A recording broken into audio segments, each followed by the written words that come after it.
40 दिन उपवास का भेद। दोस्तों, बाइबल में 40 दिन का या नंबर 40 का जिक्र 159 बार आया है। मतलब कि एक खास चीज को होने के बारे में बता रहा है। बाइबल में इन 40 दिनों का मतलब कभी भी क्लियर नहीं बताया गया है। कुछ स्कॉलर्स बिलीव करते हैं कि परमेश्वर 40 दिन के बारे में कुछ खास बात को बाइबल में प्रकट करते हैं। बाइबल न्यूमरोलॉजी के किसी खास मकसद के बारे में कभी नहीं बताती, लेकिन बाइबल में कुछ ऐसे खास वाक्य हैं जिन्हें हम जान सकते हैं कि प्राचीन काल में बाइबल के महान लोगों का इन 40 दिन से क्या रिलेशन था। 40 दिन और 40 रात तक नूह के समय में जल इस पृथ्वी पर बरसता रहा। गोलियत 40 दिन तक पलिश्तियों की तरफ से इजरायलियों को धमकाता रहा और 40 दिन के ठीक बाद परमेश्वर ने अपने दास दाऊद को भेजा कि लोगों को छुड़ाए। 3 राजा जिनका कार्यकाल 40 साल तक रहा, राजा शाऊल, राजा दाऊद और राजा सोलोमन। लेकिन ये 40 साल है, 40 दिन नहीं। इस वीडियो में हम 40 दिन उपवास के बारे में जान रहे हैं, तो उपवास पर ही कंसंट्रेट करते हैं।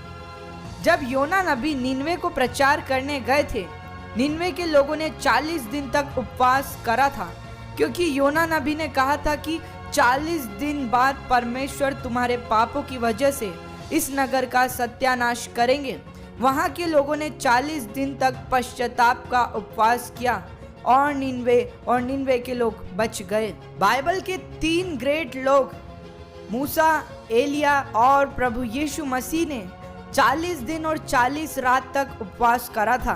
मूसा नबी ने प्रूव्ड किया था उनकी लॉयलिटी को और उन्होंने परमेश्वर से 10 आज्ञाएं पाई। वे परमेश्वर के आत्मिक संगति में थे।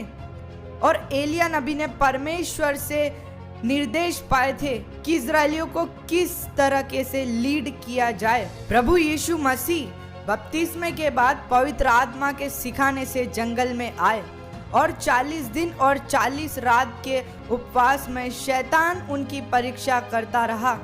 उसके बाद प्रभु यीशु मसीह परमेश्वर के डिवाइन प्लान को पूरा करने के लिए अपनी सेवकाई को शुरू करते हैं। जी उठने के 40 दिन बाद तक यीशु उनके 12 चेलों को वचन के बारे में सिखाते रहे। ऐसे और भी कई वाक्य हैं जो बाइबल में है। एक एक करके इनको यदि अगर बताना शुरू किया जाए तो वीडियो बहुत लंबी हो जाएगी। लेकिन इन सब का जो रिजल्ट आता है वो है टेस्टिंग एंड हार्डशिप, जिसमें लोगों ने परमेश्वर से 40 दिन के उपवास में पश्चाताप का उपवास करा। निनवे के लोगों जैसे अभिषेक की प्रार्थना की और हमारे प्रभु यीशु मसीह ने शैतान को कहे हुए वचन से हरा दिया था। यह बिल्कुल फैक्ट चीज है कि उपवास में लोगों का जीवन बदल जाता है। अब कुछ लोग कहेंगे कि 40 दिन का उपवास ही क्यों, 50 या 60 दिन का भी तो हो सकता है। दोस्तों, आपको जितनी अगुवाई हो उतना उपवास करिए, लेकिन 40 दिन के उपवास का आत्मिक भेद यह है कि 40 दिन में कलीसिया के लोग एक साथ मिलकर उपवास और प्रार्थना करते हैं और वहाँ कुछ लोग पश्चाताप में होते हैं, कुछ वरदान की प्रार्थना में और कुछ हीलिंग की प्रार्थना के लिए वहाँ होते हैं। वहाँ लोगों के बीच में परमेश्वर का आत्मा भरपूरी से काम करता है। लोगों का जीवन और आत्मिक होता जाता है।